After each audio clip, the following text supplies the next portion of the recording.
You're done for now, titular man.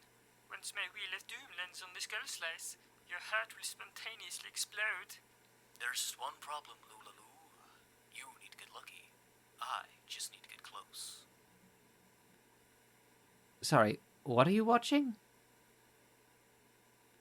Titular Man? They made a TV show for that D-list comic book? 5 seasons? Since when? Look, I don't have time to get into this today. I have a big order to fill, and I overslept because the roadworks on my street have been running graveyard shifts.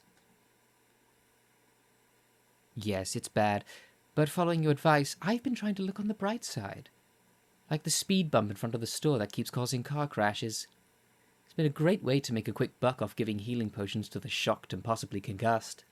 Speaking of which, the office workers should be speeding down here any second just to beat the morning traffic. Want to come watch? Suit yourself. But I warn you, the order needs to be completed today. So this is your one chance to get fresh air and sunlight until dinner time. Oh shit, I missed it. Get yourself cleaned up. I'll be right back.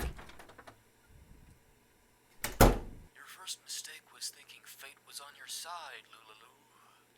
Using the power of centrifugal force, I made it so that your wheel of doom will never land on its fated result. This cannot be. It's impossible. Now I will pass the judgment.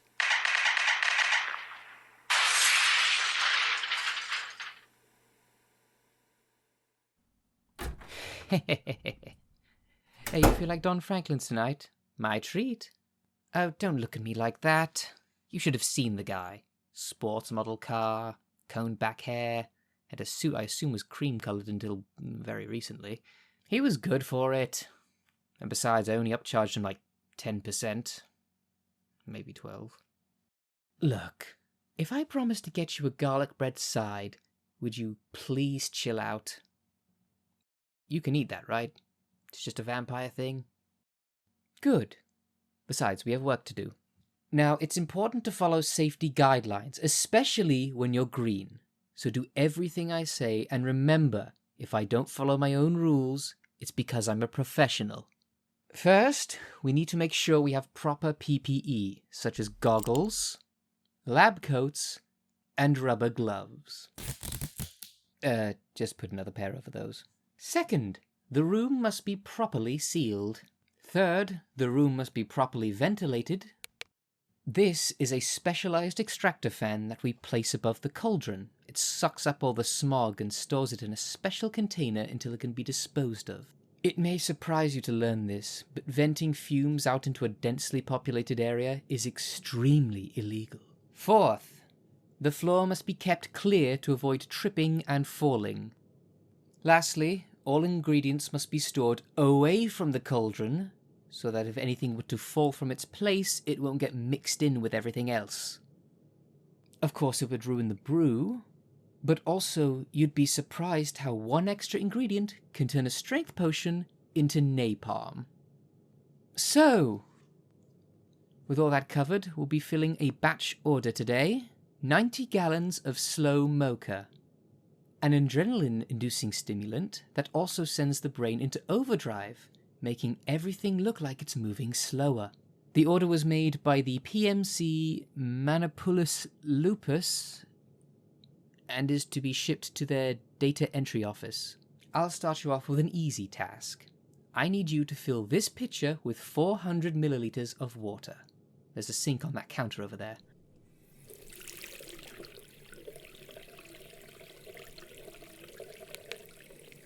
Yes, I use an electric stove for the cauldron.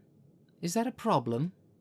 Oh, well, I'm sorry if that ruins the image, but I'd rather not have an open flame in a sealed room.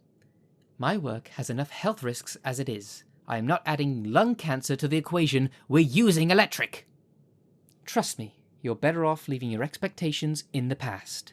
No, I run a business in the city where I sell creams that clear up syphilis, or in this case, making a soda that'll give a bunch of interns the mother of all caffeine rushes. Now, is that water ready yet? Thank you.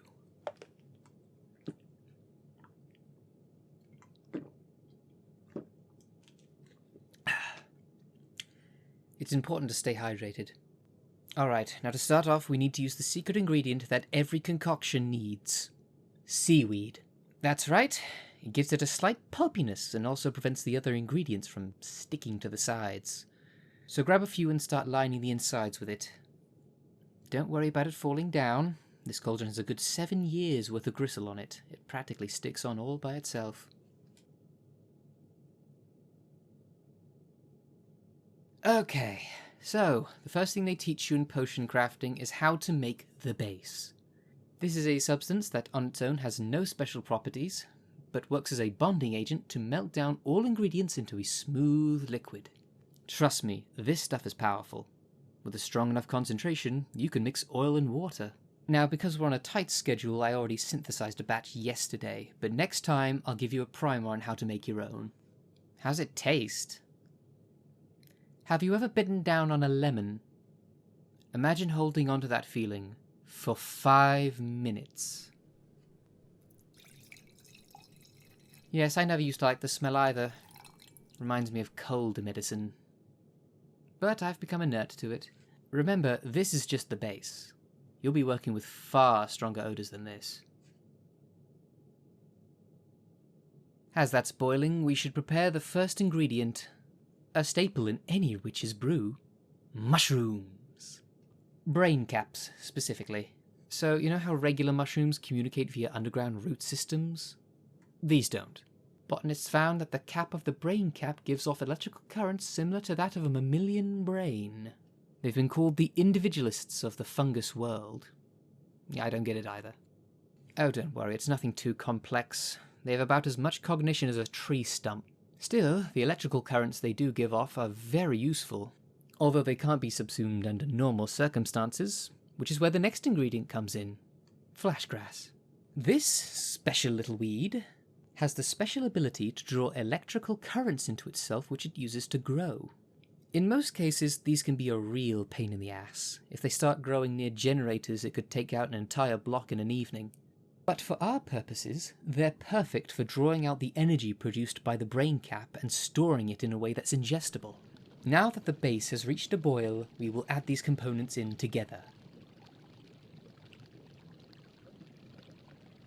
Look, you see that? Those little rainbow streaks in the water? That's the brain cap's energy being sapped into the flashgrass. Here, take this big stick and get to mixing. Is that witchy enough for you?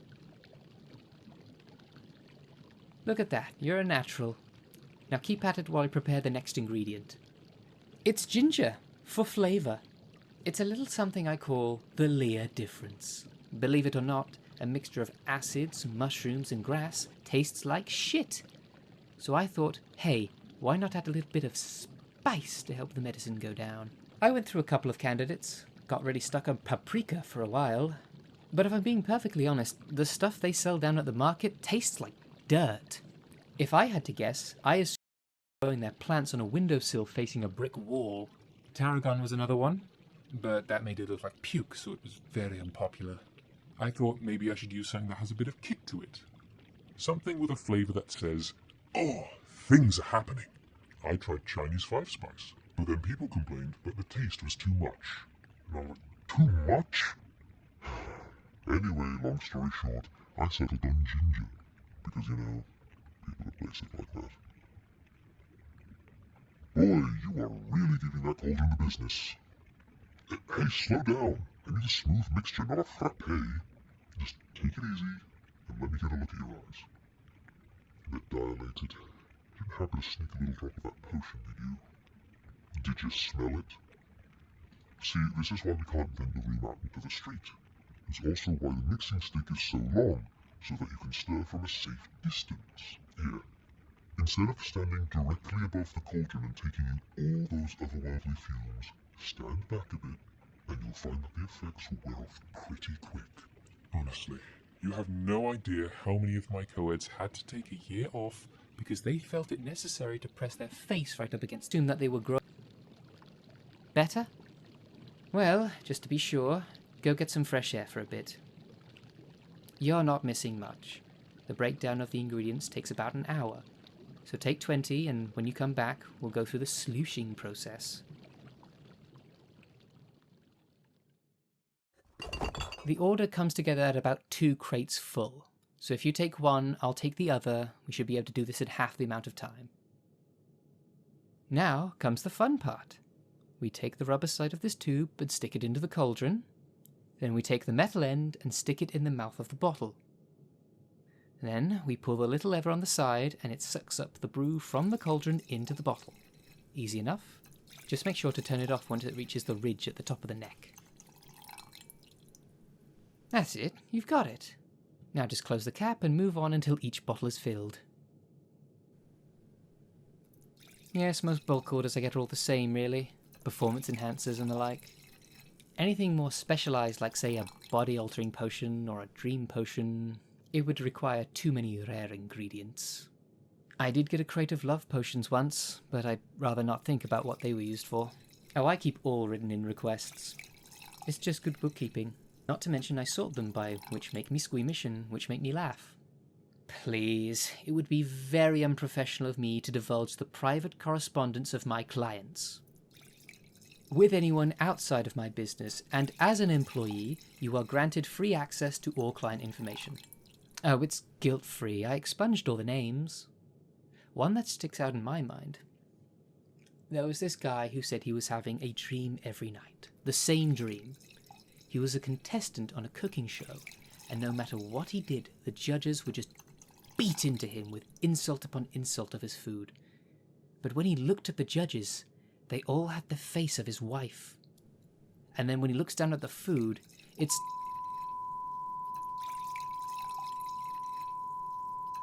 Anyway, long story short, he asked for something to help him in the bedroom.